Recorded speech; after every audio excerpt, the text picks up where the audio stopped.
Policy of January 3rd, 2025. The chair recognizes the gentleman from Texas, Mr. Green, for 30 minutes. Thank you, Mr. Speaker. Mr. Speaker, and still I rise. A liberated Democrat, unbought, unbossed, unafraid, and most feared by President Donald John Trump. Most feared because the president recently tweeted that he would have me removed from Congress because I have indicated that I would bring articles of impeachment. This is a president who has caused us to understand that the norms of society mean very little to him. This is a president who seems to think that he can rule by executive order. But, Mr. Speaker, I would have you and all who can hear this and see what I'm saying to know that the day of decision is near. And I believe that as a person who is armed with the axe of truth, not afraid to slam it into the tree of circumstance and let the chips fall wherever they may, I believe that as such a person, I am duty bound to bring articles of impeachment to the floor of the House of Representatives. I will do so because I believed what I said before he was elected this time.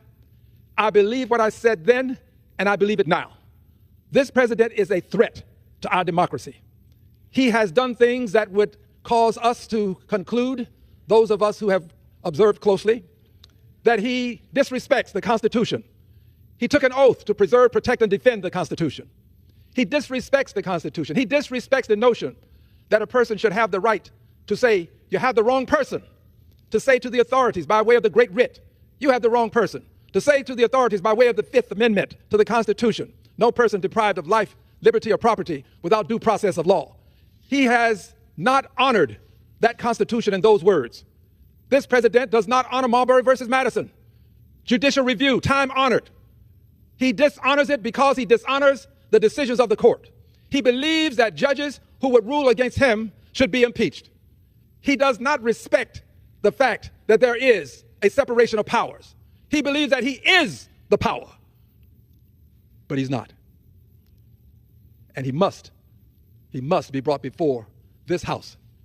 He must be brought before this House because if he disrespects the court, if he refuses to honor the April 10th order requiring him to facilitate the return or the release of a person who was taken from this country to another country, Supreme Court mandate, he has said that he can do it, but he hasn't. If he refuses to honor the Supreme Court and federal courts and demeans the judges, calls for their impeachment, if my colleagues across the aisle decline to bring him into some sense of order as it relates to obeying the orders of courts, if they decline to do so, then what is left? Impeachment. Whether